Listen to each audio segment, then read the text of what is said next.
Welcome to this video tutorial with Virtual Racing School for the GTE class of the IMSA Sports Car Championship on iRacing. This week we visit Circuit de Spa-Francorchamps, where I'll be looking at a lap driven by Rens Broekman with the Ferrari 488 GTE, for which he has driven in default late afternoon weather to match the official series.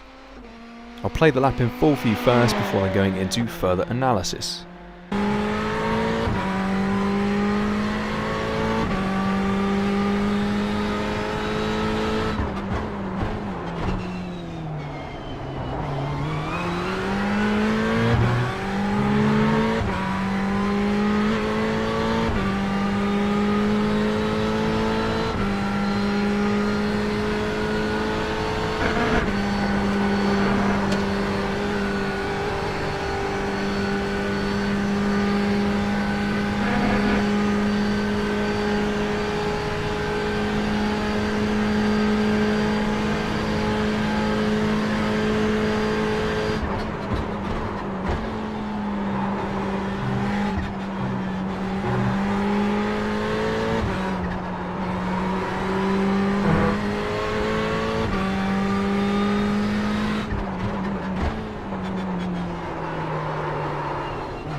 Okay, so that was a 2-minute 12.919. Starting off then, as ever, from the list of data packs on the VRS website, we're going to choose the IMSA Ferrari data pack as driven by Rens Broekman. And we're going to choose week 7. This will load up the session details, where you can, as ever, download the lap files to compare your driving against in sim, the replay and the race setup. We're just going to click on Learn Track, which will load up the driving analyzer, and it will play the lap through. Just going to pause it and slow it to half speed and mute it. So if you're unfamiliar with the overlays here, you've got a steering angle input trace, a speed trace, brake and throttle input traces, and live driving inputs as well. So we're going to go to turn 1 or sector 1 and play the lap through. So obviously at this point you want to be positioning the car over to the left hand side of the circuit and thinking about your braking point into turn 1. Now you've got this 100-meter marker on the left. You want to brake pretty close to that. In this case Rens brakes kind of alongside it, and refrain from turning in too early. You want a good exit here, which means that you want to get a nice tight and straight exit. So we'll play that through.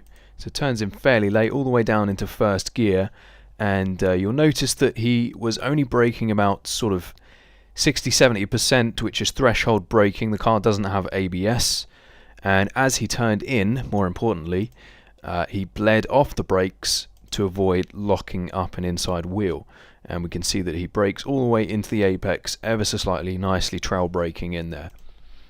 So gets pretty close to the wall on the inside, gets decent rotation, and picks up the throttle nice and early, pretty much as he's apexed, but only reaches full throttle shortly afterwards, allowing for the car to settle on the exit. And use all of the track through the exit. You can actually drop a wheel onto the AstroTurf, without too much trouble. In this case, Rens was very neat and tidy through the exit there. I'll skip forward to the sequence of Eau Rouge down the hill. Now you want to keep the car nice and close to the wall on turn-in, and you want to actually turn in quite early, so well before the 50 marker on the left. And the reason for that is so you can aim to cut the curb on the inside at the bottom of the hill, and that will allow you, if you've noticed, that Rens takes the corner completely flat out up the hill. So because he had the whole car completely on this curb, that basically opened up the right-hander as much as possible to allow him to keep completely flat out through there. And also it's the line of least resistance as well, so it really allows him to maximize the speed. In terms of placement at the apex, he's pretty close to the curb, but he's not up on it too much. And then up over through Radlon, aiming to use lots of curb here. Again, you will get penalized if you cut it too much, but this is fine. Play that through, and just keep the steering really nice and straight through the top of the hill, so that you don't lose the rear of the car. So again, we'll skip forward, just take the line of least resistance all the way to the braking zone into Le Com. Play it through here. You've got a marker here, 100 meters, as well as this curb. Pretty much coincides, and it's pretty much the brake point that Rens uses.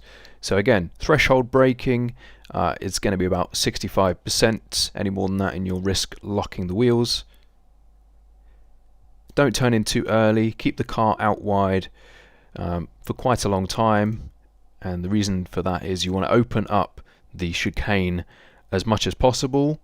As he's turned in there, again, he's bled off the brakes, but he's not completely come off the brakes, just trail braking all the way into the apex.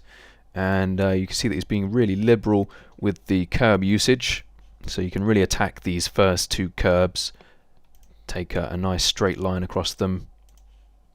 A little bit of throttle in between, only just reaches full throttle before turning into the next left-hander, where he just dabs the brakes there. It's not really so much to slow the car down, but more to induce some rotation and to reduce the understeer that you might otherwise get through here.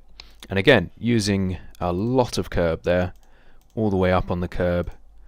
Get nice and greedy with it, and be careful with your throttle application through the exits. You don't want to risk any oversteer if you commit too much. So play it through, and you'll notice that in addition to that, because he didn't overcommit to the throttle, it's allowed him to position the car fairly close to the outside edge of the track to open up the following right-hander. Now, no need to brake into here, just a lift nice and early, well before the apex. And then you really want to try and be quite neat and tidy through here, not take too much curb. I would say this is about the maximum curb that you would want to take through here. Any more curb than that and you risk unsettling the car. So play it through. Now he commits to full throttle, and the car's rotating nicely for him on the power there. Again, through the exit, use all of the track, but don't be too greedy by the time the curb ends, otherwise you might get an off-track penalty. Down the hill then into Rivage, a very tricky braking zone, and you can see from the shape of Rens's braking trace how carefully he's releasing the brake to avoid locking up. So you really don't want to brake too late into here, but at the same time, so just as the curb begins pretty much, at the same time you want to turn in fairly early. It's a very long corner, so you can sort of treat it like a double apex. But because of that reason, because he is turning in quite early, he's having to bleed off to avoid locking up. But yeah, I'll show you, this is the first apex pretty much, and then just try and keep it nice and tight. Don't worry about the car running away from the inside, that's fine, but then pick up the throttle as soon as you feel the car start to retighten, which is about there, and you'll notice that Rens continues to close in on the exit curb, and as a result gets a nice exit, and doesn't commit to full throttle too early, because he doesn't want the car to wash out too wide, doesn't want to pick up any exit oversteer, so it's important to be nice and patient and modulate the throttle. Brief period of full throttle before we head into the braking zone for No Name corner down the hill. Isn't really a braking reference here, unfortunately. The most important thing is to just not brake too late. So at least then you can afford to come off the brakes if you have gone on the brakes too soon. And you want to be really nice and gentle into the apex. The car can get quite unsettled off that entry curb. And you can really see here that Rens is being super gentle with the brakes just to rotate the car. A little bit of coasting just to settle the car. And then neat and tidy at the apex, not using too much curb. Play it through, picks up the throttle at the apex. But again, doesn't commit to full throttle straight away. Feels the grip out. And in this case there's enough grip for him to finally commit through the exits. And another place where you can get an off-track penalty if your centre line of the car runs wide of the inside edge of the curb there. So you want a nice good exit out of there down the hill. We'll go to Pouon now. Play it through. Braking into here is going to be pretty much halfway along the curb on the right hand side. You want to be nice and wide on the entry, but don't get too much up onto this curb, otherwise it will impair your braking. And we can see that Rens brakes about 40-50% initially before turning in, and when he turns in he's really just feathering the brake. That's all it is, not really to slow the car down, just to allow him to come off the brakes a bit sooner and carry more speed in, and keep the car from understeering by just feathering the brake. So again, a double apex corner here. That's his first one, and you'll notice that he continues to brake even after he's apexed, and then picks up the throttle quite firmly and aggressively before he's tracked out to the middle of the corner. And then is a little bit worried, I think, about running too wide here, and running wide of the second apex. So we can see that he just feathers out of the throttle ever so slightly, which allows him to hit that second apex nicely and then stay completely flat out through the exit, which is the important thing. In towards Fagner chicane now, or Fagner chicane. Play it through again, braking just before the gantry overhead, or well before the curb on the left. Now this is a really tricky corner on entry in the Ferrari. The rear end will try and get away from you, so you can't afford to brake too hard, and at the same time you can't afford to turn in too late. So you want to get into the apex fairly soon, and you'll notice that the car rotates really well just as Rens came off the brake. Now he came off the brake so abruptly there because of the oversteer. If he held the brake, the car would over-rotate and he'd be in trouble. So the car starts to settle and he's back on the brakes, so he doesn't wash out too wide. You've got to basically try and hug the curb all the way around there, and that will open up the next left-hander. We can see that he's feeding in the throttle quite gently here. Commits to full throttle just briefly. Every lap through here will be slightly different in terms of your timing, so just to adjust your line as necessary to get the most out of it. Each corner is a compromise, and you can see even here it's just feathering the brake like 2%, just to help reduce any understeer and keep him nice and tight through the exit, where he picks up the throttle nice and early, but again doesn't overcommit, doesn't want to run wide onto this curb too much. That's pretty close, to be honest. If you run much wider than that, you'll get penalised. In towards Stavolo now. Similar braking as to the previous chicane, in fact. So you don't want to brake too hard, otherwise you risk destabilising the car too much. Brake shortly before the curb, get nice and wide on entry. One of the few corners where you can really get up onto that entry curb without destabilising the car too much. And then bleed off as you turn in, down into second gear, helps the rotation and picks up the throttle nicely at the apex, and just on the apex curb there as well. Should be able to get away with that if you're careful with the throttle. Open the steering up, open the car up, use all of this exit curb. Again, you can afford to be about centre line of the edge of the curb, so that's about as wide as you want to be before being penalised. And hold it out there. Don't come off the curb too soon, because you want to open up the second part of Stavolo, which should be, if you get your line right, completely flat out. So up into fourth gear at the apex, completely flat out, avoiding the inside curb but getting close to it, and then through the exit, Again, centre line of the car, doesn't want to be running wide of the curb, so that's just nice. So through turn 16, I'll just speed it up, just take the path of least resistance, the shortest route, so clip the apex just here, completely flat out, easy.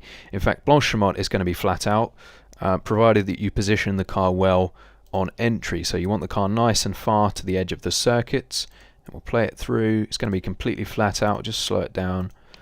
You need to be quite precise with your turn in, so you want to get nice and close to that curb on the apex, but don't actually make contact with it. And then you can afford to use a decent amount of this curb through the exits. That's quite nice, a bit more lenient now through the exit with the off track. That's nice.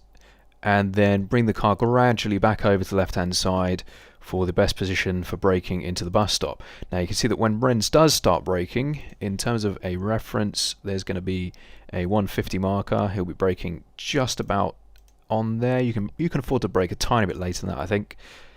And you'll notice that he's not quite at the edge of the circuit at this point, but the path that he takes under braking will take him wider and wider and wider, so that eventually he's got the outside wheels just onto the outside curb there by the time he eventually turns in. And that really opens up the chicane nicely. So all the way down into first gear again. First gear is quite long in this car. Use a decent amount of this inside curb. You want to get right up next to the sausage curb there. Pick up a bit of throttle. Don't run too wide because you want to open up the final half of the chicane. And then again, just a little light touch of the brakes just to rotate the car into the left-hander, where you want to be nice and greedy on the curb on the inside. Pick up the throttle as you apex, and then just feed it in nice and patiently. Don't be too aggressive. You don't want to throw the lap away by getting a bad exit here. Open the car up, use all of the exit curb as well, and try and get a nice and clean run out and across the finish line.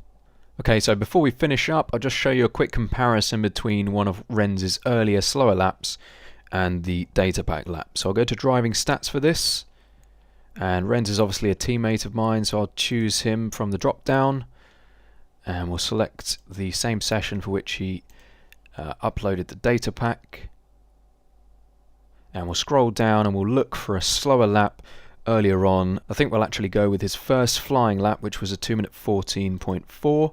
We'll click on this target symbol to compare this particular lap against the original target, which is of course the data pack.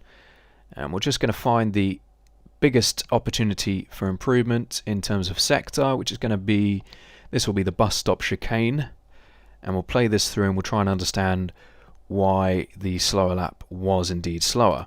The first thing that I can see here is that on the slower lap he's a lot later on the brakes, and we can also see that obviously that results into more speed being carried under braking. We'll play it through.